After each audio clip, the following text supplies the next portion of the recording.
To begin with, off the back of that interview, I agree entirely with the points they were making about Georgia, and also it is definitely true that there has been a quantum shift in the way in which superhero movies are now popular. The fact is, the world has changed, and hooray, because it's been a long time coming.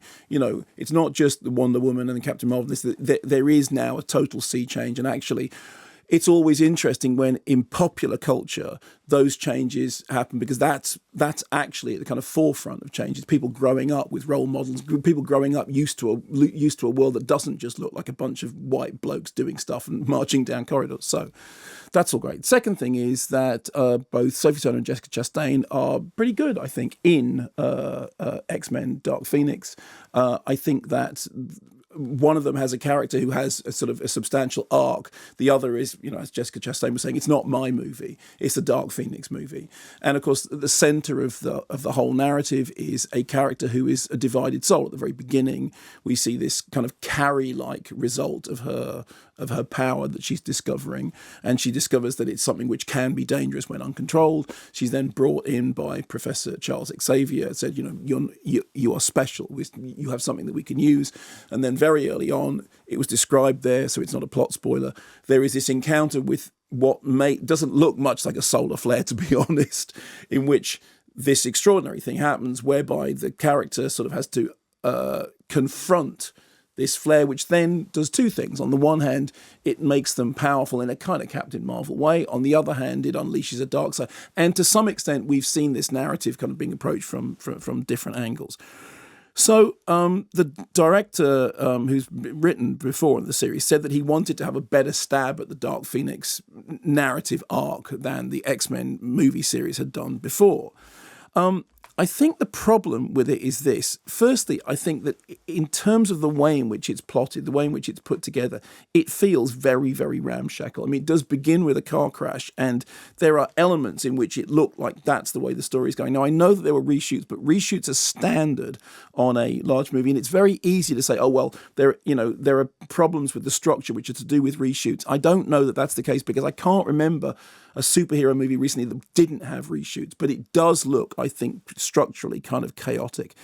It is also a film in which the whatever the underlying thread about the sort of split soul at the center of it is a movie which falls very much into that thing of having a series of crashy, bashy, smashy set pieces in which either people with perfectly coiffed hair stand around doing Yuri Gellerhands while special effects happen around them, or having great big set piece fights in which each person has to individually do the thing that they're. So freeze that, burn that, laser that, time shift that, in a way that felt, I have to say, very box ticking. And the problem is that in a world in which, on the one hand, you've had Avengers Endgame, in which tragedy was tragedy, or more specifically here, you've had Logan, in which character was character, it feels like a real step backwards to go into something which literally feels like a series of set pieces jostling for space in an incoherent narrative. Shall I continue this after the news? I can hear her. Yeah, but you've got 20 seconds. Okay, so after we've seen what a character study can really look like, and I still think Logan is the high watermark of all of this stuff, it doesn't have anything like the resonance of that, but it should do, because at its centre it has somebody who is at war with themselves. So Mark was halfway through. Literally halfway through his review. Where were we in your review? You were kind of saying, well, on the plus side, there's that, but then... Okay, yeah, so on the plus side, I think that... Sophie Turner and Jessica Chastain have interesting roles that they try and make as interesting as possible. But I think the film itself is structurally very, very scrappy. I think that there are entire set pieces that literally just look like they've been kind of, thrown together in order to allow each one of the multifarious characters to do just simply the one thing that they do so they can move on to the next section. And I think that because we are at the end of something, because it does feel like a kind of, a full stop, and it's coming on the heels of Avengers Endgame, in which I said the tragedy is tragic.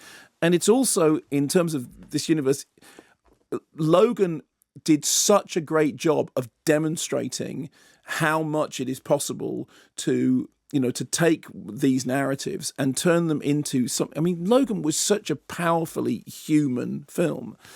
I remember people criticised Twilight, particularly the later Twilight movies. They said that when there's the final confrontation in Twilight, the biggest problem with it is that the two armies line up. And it literally looks like everyone has spent 5 days on their hair and makeup. And, why are they there for battle? There are moments in Twilight that look like Ingmar Bergman in comparison to this. I mean, in fact, there is a joke about it, which is now we're all wearing the same costumes because that's kind of a corporate thing. So it does nod towards its own weird flaws, and there are also some funny lines. There is that line that you quoted about the female characters keep saving them, you should rename it X-Women, which is a good point. And I do think that the fact that the franchise and in general the whole landscape has shifted, but I really did feel I'm not engaged. I'm not getting the emotional involvement that I should have, particularly when you have a central conflicted character. I thought, Michael Fassbender is a really brilliant actor, and yet I didn't see that kind of that intensity, that magic that he sometimes has on screen. It just felt very much to me like he was there to do a job and then move on.